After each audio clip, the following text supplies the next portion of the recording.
ሰበር ዜና ተሰምቷል። በአዲስ አበባ ከፍተኛ ውጥረትም ነግሷል። ጉባኤው ሊበተን ከጫፍ እንደደረሰ መረጃዎችም ጠቁሟል። ዶክተር አብይ አህመድ ሁለቱን የብልጽግና ክንፎች ማስማማት ከአቅማቸው በላይ እንደሆነም ተነግሯል። ይባስ ብሎ ትላንት ይቋጫል የተባለው ስብሰባ ከቁጥጥር ውጭ እንደሆነ ዛሬ ከሰዓቱን የወጡ መረጃዎችም ጠቁሟል። አቶ አረጋ ከበደ የሚመሩት የአማራ ክልል ልዑክ ስብሰባ ረግጦ የወጣ ሲሆን ከዚህ በኋላ ከአማራ ጥቅም በተቃራኒ አንቆምም የሚል አቋም መያዛቸው ታውቋል። ይህ ኢትዮ ፕላስ ሚዲያ ነው። የአክብሮት ሰላምታችን በያላችሁበት ይድረሳችሁ እያልን ለሰዓቱ የተመረጡ መረጃዎቻችን ይዘንላችሁ መጥተናል። ለጥቂት ደቂቃዎችን ኢትዮ ፕላስን ሰብስክራይብ፣ በቪዲዮዎቹን ደግሞ ላይክ እና ሼር በማድረግ እንድታሳልፉ በአክብሮት እንጋብዛችኋለን። በቀጥታ ወደ መረጃዎቹ እናልፋለን። በአዲስ አበባ እየተደረገ በሚገኘው ሀገራዊ ምክክርና በፖለቲካዊ መድረክ ከፍተኛ ውጥረት መንገሱ ተሰምቷል። የአማራ ክልል ከፍተኛ ባለስልጣናት ስብሰባ ረግጠው ከመውጣታቸው ባሻገር በዲፕሎማሲውና በጸጥታው ዘርፍ አዳዲስና አሳሳቢ ክስተቶችም ተመዝግቧል። በሀገራዊ ምክክር ጉባኤ ላይ ውዝግብና ለመግባባት በፈጠረው የአዲስ አበባ ከተማ ጉዳይ ላይ አስማሚ ሀሳብ እንዲያዘጋጅ የተቋቋመ አቀራራቢ ኮሚቴ የደረሰበትን ውጤት በዛሬው ዕለት ለተመካካሪዎች እንዲያቀርብ መወሰኑን የጉባኤው ተሳታፊዎችም ተናግሯል።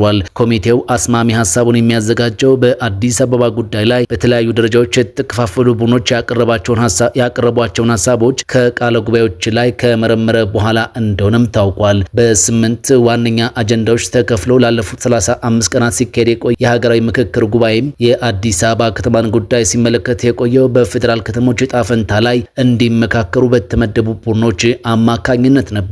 በአዲስ አበባ ከተማ ጉዳይ ከ10 ጀምሮ እስከ 50 እስከ 500 ተመካካሪዎችን የያዙ ቡድኖች ባካሄዷቸው ምክክሮች ያቀረቧቸው ምክር ሀሳቦች በተጠቃለለ የጉባኤው አንድ ወጥ ሰነድ ላይ ተካቶ በትላንትናው ዕለት ለ4000 ተሳታፊዎች ይቀርባል ተብሎም ነበር። ሆኖም የኦሮሚያ ክልል ተመካካሪዎች በአዲስ አበባ ከተማ አጀንዳ ላይ ባቀረቡት አቤቱታ ሳቢያም ሁሉም የጉባኤው ተሳታፊዎች በተገኙበት ሊደረግ የነበረው ስብሰባ ሳይካሄድም ቀርቷል። ከኦሮሚያ ተወክለው የመጡ ከ500 የሚልቁ ተመካካሪዎች የተቃውሞ ፊርማ የተካተተበት አቤቱታም አዲስ አበባ ከተማ የኦሮሚያ ክልል መቀመጫ ትሁን የሚለው በሕገ መንግስቱ እውቅና ይሰጠው የሚል ይዘት ያለው እንደሆነ ተሳታፊዎች አንስተዋል። በብሔራዊ ምክክር ኮሚሽን የውይይት መድረክ ላይ የአዲስ አበባ ከተማ አስተዳደራዊ ወሰንና የወደፊት የፖለቲካ ሁኔታን በተመለከተ በተነሳ ከፍተኛ ልዩነት ሂደቱ እንዲስተጓጎልም ሆኗል። ባለ 500 አባላት ባለው የስራ ቡድን አዲስ አበባ የፌዴራል ዋና ከተማና ራሷን በራሷ የምታስተዳድር ከክልል ተጽዕኖ ነጻ የሆነች ከተማ ናት የሚለው ሀሳብ በስምምነት ከተያዘ በኋላ የኦሮሚያ ክልል ተወካዮች አዲስ አበባ የኦሮሚያ ክልል መቀመጫ መሆኗ እውቅና ይሰጠን የሚል ልዩነትም አያይዟል። ጉዳዩ በስራ ቡድኑ ድምጽ ሳይሰጥበትና ህጋዊ ሂደቱን ሳይጨርስ ቀጥታ ወደ ክልል ተወካዮች ጉባኤ እንዲመራም ተደርጓል። በተጨማሪም የደህንነት አካላት ለኮሚሽኑ ቃለ ጉባኤ እንዲይዙ የተመደቡ 6 ባለሙያዎችን ከአዳራሽ ማስወጣታቸውና አባላቱ ላይ ጫና ማድረጋቸው ተዘግቧል። የአማራ ክልል ርዕሰ መስተዳደር አቶ አረጋ ከበደ እንደነዚህ አይነት የሚያወዛግቡ አጀንዳዎች ይታገዱ ወይም ፖዝ ይደረጉ በሚሉ ነጥቦች ላይ ብቻ እንወያይ በማለትም ተቃውሟቸውን አሰምተዋል። ሂደቱ ባለመስተካከሉ አቶ አረጋ ከበደና የአማራ ብልጽግና ቅርንጫፍ ጽህፈት ቤት ኃላፊ አቶ ይርጋ ሲሳይ የሚመሩት ልዑክም ስብሰባውን ረግጦ ከአዳራሽ ወጥቷል። አቶ ይርጋ ሲሳይ በሰጡት አስተያየት የአማራን ህዝብ ጥቅም አሳልፌ ከምሰጥ ሞትን እመርጣለሁ። በአዲስ አበባ የጋራ እንጂ የተናጠል ጥቅም ሊኖር አይችልም። ሁሉም በእኩልነት የሚጠቀምባት አዲስ አበባ ካልተፈጠረች በመጨረሻም ለማንም የማትጠቅም ከተማ ትሆናለች ሲሉም አስጠንቅቀዋል። የኦሮሚያን ጥያቄ ሶማሌ ክልል፣ አፋር፣ ደቡብና ሲዳማ ክልሎች ሲደግፉት የሐረሪ፣ ድሬዳዋና ጋምቤላ ተወካዮች ድምፀ ታቅቦ ማድረጋቸው ታውቋል። ወደ ቀጣይ መረጃችን ስናልፍ የኢትዮጵያ መንግስት በአዲስ አበባ የነበሩትን የጣሊያን አምባሳደርን ያልተፈለጉ ሰው በማለት ማባረሩ ታውቋል። አምባሳደሩ በኤምባሲው የቪዛ አስጣጥና የቪኤፍኤስ አሰራር ላይ ማሻሻያ በማድረጋቸው እንዲሁም ተቋማዊ ታማኝነትን ለማስፈን ባደረጉት ጥረት ከኢትዮጵያ መንግስትና ከጠቅላይ ሚኒስትሩ የቅርብ ሰዎች ጋር ቅሬታ ውስጥ ገብተዋል ነው የተባለው። አምባሳደሩ ሹመታቸውን በተቀበሉ በ10 ወራቸው ተመልሰው ወደ ሮም ማቅናታቸው ታውቋል። ይህ እርምጃ በሁለቱ ሀገራት የረጅም ዘመን ግንኙነት ላይ ጥላ ያረበበና በቀጣይ ለኢትዮጵያውያን በሚሰጠው የቪዛ ሂደት ላይ መዘግየትና ጥብቅ አሰራር ሊያስከትል እንደሚችልም ተሰግቷል። ወደ ቀጣይ መረጃችን ስናልፍ በምስራቅ ወለጋ ዞን ጊዳ አያና ወረዳም ታጣቂዎች በወሰዱት ጥቃት ከፍተኛ ጉዳት መድረሱና የ3 ባንኮች ማኔጀሮች መገደላቸው ታውቋል። ፖለቲከኛው ጀዋር መሐመድ በወለጋ የሚንቀሳቀሰውን ፋኖ ያደራጀውና የሚያዘው የመንግስት ደህንነት ነው። የፋኖ ከፍተኛ አመራሩ አስረስ ማረም የመከላከያ ደህንነት ሰላይ ነው ሲልም ከባድ ክስን አቅርቦበታል። በወለጋ የሚንቀሳቀሱት የፋኖ ታጣቂዎች በመንግስት አልተደራጀንም ሲሉ ክሱን ያስተባበሉ ሲሆን አስረስ ማረ እስካሁን ምላሽ አልሰጠም።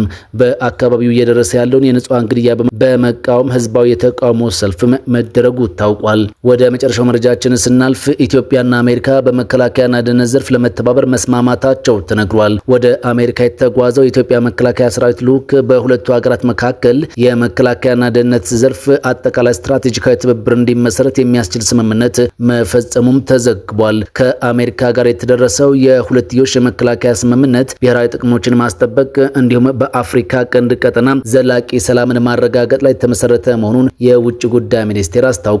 ውጭ ጉዳይ ሚኒስቴር ዛሬ አርብ ነሐሴ 15 2018 ዓ.ም ያወጣው መግለጫ እንደሚያስረዳው በመከላከያ ሚኒስቴር የውጭ ግንኙነትና ወታደራዊ ትብብር ዋና ዳይሬክተር ሜጀር ጀነራል ተሾመ ገመቹ የተመራ ከፍተኛ ወታደራዊ ኃላፊዎችን ያካተተ ልዑክ ወደ አሜሪካ ተጉዟል። ልዑኩ ረቡዕና ሐሙስ በነበረው የአሜሪካ ቆይታው ከአሜሪካ መከላከያ መስሪያ ቤት አመራሮች ጋር የሁለትዮሽ የጋራ ምክክሮችን ማድረጉ ታውቋል። ምክክሩ የተመራው በአሜሪካ መከላከያ መስሪያ ቤት የአፍሪካ ጉዳዮች ምክትል ረዳት ሚኒስትር ብሪያን ጄ ኤሊስ እንደሆነም መግለጫው ጠቅሷል።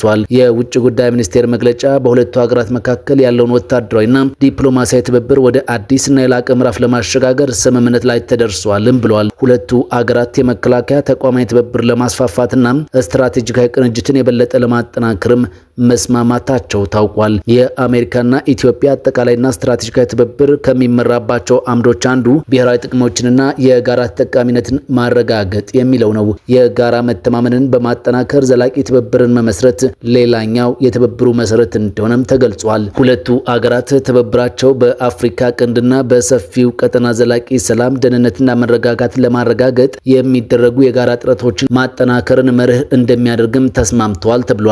ሜጀር ጀነራል ተሾመ ገመቹና ምክትል ረዳት ሚኒስትር ብሪያን ጄ ኤሊስ ስምምነት የተደረሰባቸው ማዕቀፎችን በፍጥነት ለመተግበር ቁርጠኝነታቸውን ማረጋገጣቸውም በመግለጫው ተመላክቷል።